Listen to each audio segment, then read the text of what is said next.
What's up, YouTube? It's Truck Talk today with Man Fence.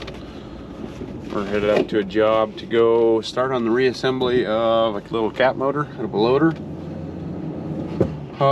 Won't be recording that. Customer doesn't like internet publicity, and that's fine. It's not for everybody. Most of the time it's not for me, but it's kind of fun to make this stuff.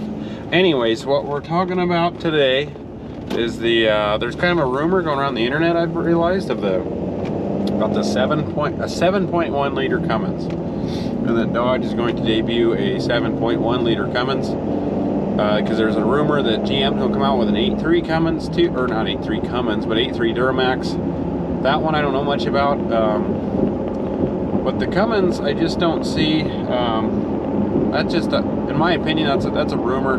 I don't think that's going to happen. If you go through Cummins, the Cummins website, or like when I was at Con Expo, Cummins had a huge booth because Cummins powers a lot of the world. I think last year they were in the $40 billion net sales for 2023 or whatever, and they're way bigger than Dodge, and people forget about that. The B67 is, and the 6.7 Cummins are similar engines. The industrial version is like rear gear train, and they turn the power down in the industrial world because they're more concerned about fuel consumption and longevity than being the big dog pickup on the highway. First, I'll talk about why I don't think the 7.1 would be a thing. One of them is that, like, so even the 7.1 isn't, it's not big enough to step up a significant amount of power compared to what the 6.7's putting out now. I mean, in my opinion, and this kind of goes Ford, Chevy, Dodge across the board, is why would, what else are you trying to do with your 1-ton pickup that 1,200 foot-pounds won't do now? We haven't done anything to our brakes since like 2006. You do have the engine brake, and then the other fact of the matter is electronic trailer brakes still suck. For what they are terrible. They're inaccurate, they fall out of adjustment all the time, and there's nothing, they don't hit very hard. And so unless we really step up our brakes, it's kind of silly to me. Besides just the fun factor of having all that power. So the 6.7, in my opinion, it's a decent size. It does what Cummins wants it to do. It's a good hitter for the Dodge. It's reliable. You could potentially stroke that engine out to a 7.1, but I don't see that. I just don't see the power number for as much work as that would be. That would have to be a proprietary Dodge thing. I don't think Cummins is going to entertain that, because Cummins right now, they make the B67, the L9, which is what they kind of, I think it's a bigger version of the 8.3, but it's called the L9 now. Let's see, what else do they have? They've got the L9, then it goes the X12, and then X15 for their on-road motors. They've got some smaller ones, like I think it's a B4.3 is the smaller on-road engine they sell for other vans and things like that.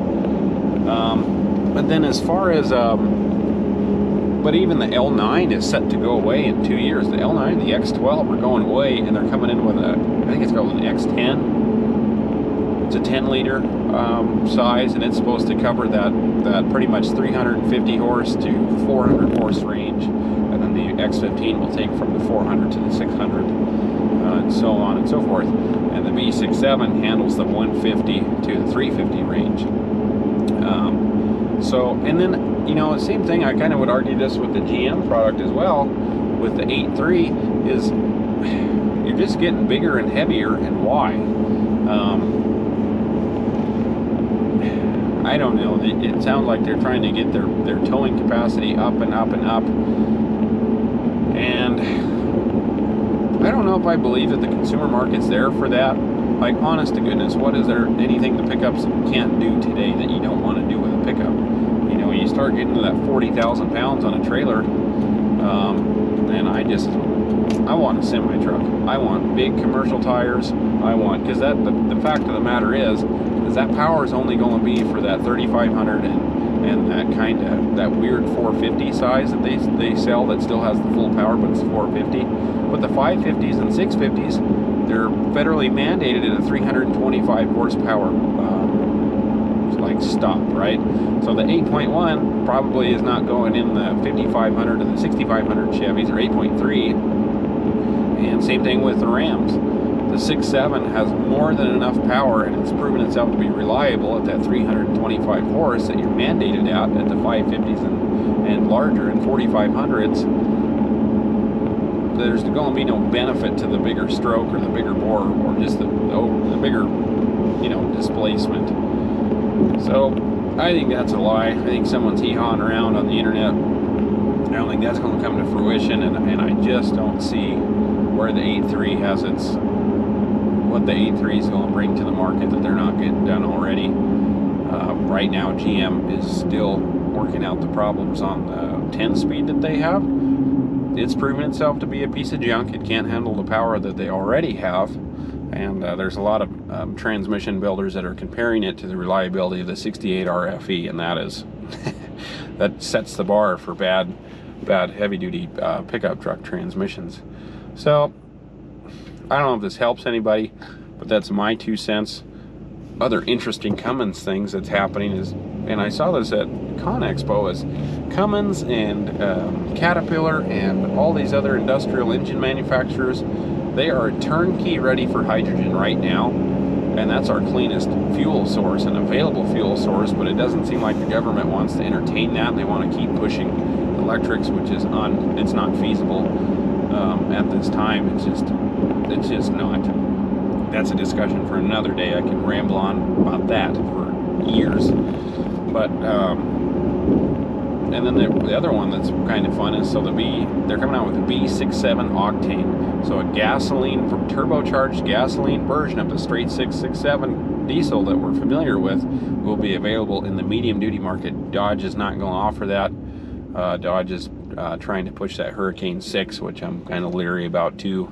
That seems pretty overcomplicated for Dodge, especially when Dodge seems to struggle with basic V8 reliability anyways. So let's throw a bunch of turbos in there, let's drop the displacement and try and crank the power out of it.